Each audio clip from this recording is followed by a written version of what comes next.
kelas 5T4. Pada kesempatan ini saya akan membahas tentang ramalan dengan double exponential smoothing. Konten-konten utama yang akan dibahas pada kesempatan ini adalah pertama, konsep dasar dari double exponential smoothing, lalu kedua, metode perhitungannya, dan ketiga, implementasi dan aplikasinya. Kita masuk ke konsep dasar double exponential smoothing. Pengertian dan tujuan. Definisi double exponential smoothing adalah metode peramalan time series yang menggunakan dua parameter pemulusan untuk menangani data dengan tren, mengemukakan level dan tren dalam perhitungan. Tujuan penggunaan metodenya untuk memprediksi data dengan pola tren, meminimalkan pengaruh fluktuasi acak, dan menghasilkan peramalan jangka pendek hingga menengah dengan akurat. Lalu komponen-komponen utamanya terdiri dari parameter level alpha dan beta atau tren yang mengontrol pembuatan data historis dalam perhitungan peramalan. Lalu kita masuk ke perbedaan dengan single smoothing.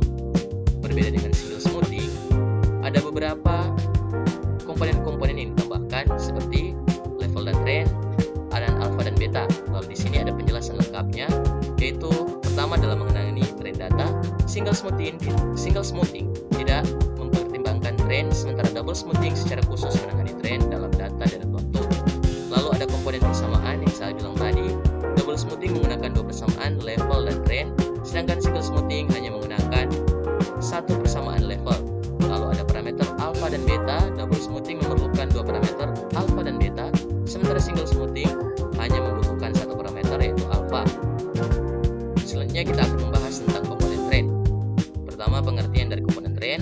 Komponen tren menggambarkan kecenderungan data untuk meningkat atau menurun secara konsisten dalam jangka waktu tertentu pada metode double exponential smoothing. Perhitungan komponen tren juga dihitung menggunakan parameter beta yang mengontrol pemulusan tren, mempertimbangkan perubahan nilai pemulusan antar periode. Dampak dari parameter beta. Parameter beta menentukan seberapa cepat model beradaptasi terhadap perubahan tren. Nilai tinggi membuat model ini lebih responsif terhadap perubahan terbaru. Kita masuk kepada pembahasan kedua, metode perhitungan. Di sini ada rumus dan parameter. Yang pertama, rumus double exponential smoothing. Double exponential smoothing menggunakan dua persamaan, satu untuk level data dan satu untuk tren. Keduanya menggunakan parameter alpha dan beta. Lalu kedua untuk parameter beta mengontrol pembuatan pada komponen tren, nilainya antara 0 sampai 1. Semakin besar parameter betanya, semakin cepat model menyesuaikan perubahan tren data. Lalu ketiga ada parameter alpha. Parameter alpha mengontrol pembuatan pada level data terbaru, nilainya antara 0 sampai 1. Semakin besar nilai alpha, semakin responsif model terhadap perubahan terbaru. Selanjutnya ada nilai alpha dan beta. Di sini pengertian nilai alpha. Alpha adalah parameter pemulusan untuk level data dan dalam double smoothing dengan rentang nilai dari 0 sampai 1 yang mengontrol bobot observasi terbaru. Lalu selanjutnya ada pengertian nilai beta. Beta adalah parameter pemulusan untuk tren data dalam double exponential smoothing dengan rentang nilai 0 sampai 1 yang mengontrol bobot tren terbaru. Lalu selanjutnya ada pemilihan nilai optimal. Pemilihan nilai optimal dari data alpha dan beta dilakukan dengan metode real error atau algoritma adaptasi untuk meminimalkan kesalahan peramalan. Selanjutnya ada proses iterasinya. Tahapan-tahapannya berupa tahapan inisialisasi untuk memulai proses dengan menentukan nilai awal alpha, beta, dan estimasi awal untuk level dan tren dalam peramalan. Selanjutnya ada perhitungan level, menghitung nilai level baru menggunakan formula LT sama dengan alpha kali YT tambah dalam kurung 1 min alpha dikali dengan LT min 1 ditambah TT min 1.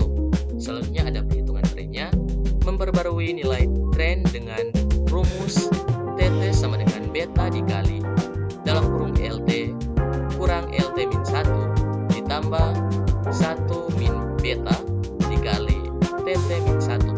Selanjutnya ada peramalan periode berikutnya, menghitung perkiraan untuk periode mendatang dengan formula FT plus M sama dengan LT plus M dikali TT. Kita masuk kepada bagian ketiga, implementasi dan aplikasinya. Di sini ada pembahasan tentang peramalan data berkala.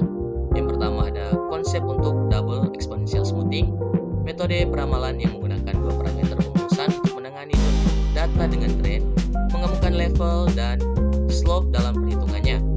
Yang kedua, ada komponen model DES, terdiri dari komponen level dan tren, masing-masing dengan parameter alfa dan beta untuk mengontrol tingkat pemrosesan data. Yang ketiga, ada persamaan matematis dari DES, menggunakan dua persamaan utama untuk memperbarui nilai level dan tren, serta persamaan peramalan untuk periode mendatang. Lalu keempat, ada penentuan parameter optimal. Parameter alfa dan beta ditentukan dengan meminimalkan nilai kesalahan parameter seperti MAE, MSE, atau MAPE. Selanjutnya ada analisis kesalahan peramalan. Di sini ada pertama di step 1 pengertian kesalahan peramalan. Kesalahan peramalan dalam double exponential smoothing adalah perbedaan nilai antara nilai aktual dan hasil peramalan yang dihitung menggunakan metode pengurusan eksponensial ganda. Selanjutnya di step 2 ada jenis kesalahan peramalan. Berbagai jenis kesalahan peramalan meliputi MAE, MSE, RMSE, dan MAPE yang digunakan untuk mengatur akurasi model double exponential smoothing. Lalu selanjutnya ketiga ada faktor penyebab kesalahan. Kesalahan peramalan dapat disebabkan oleh pemilihan parameter alfa atau beta yang tidak tepat, tren data yang berubah, atau adanya pola musiman. Selanjutnya ada contoh kasus penggunaan praktisnya.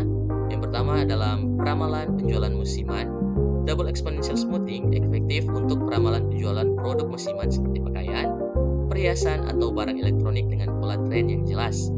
Yang kedua ada manajemen inventory, membantu bisnis untuk mengoptimalkan persediaan dengan memprediksi permintaan masa depan berdasarkan tren, mengurangi biaya penyimpanan dan kehabisan stok. Lalu ketiga ada peramalan kunjungan wisata, digunakan untuk memprediksi jumlah pengunjung di destinasi wisata berdasarkan data historis, membantu pengelola untuk mengalokasikan sumber daya dengan tepat. Sekian dari saya, terima kasih.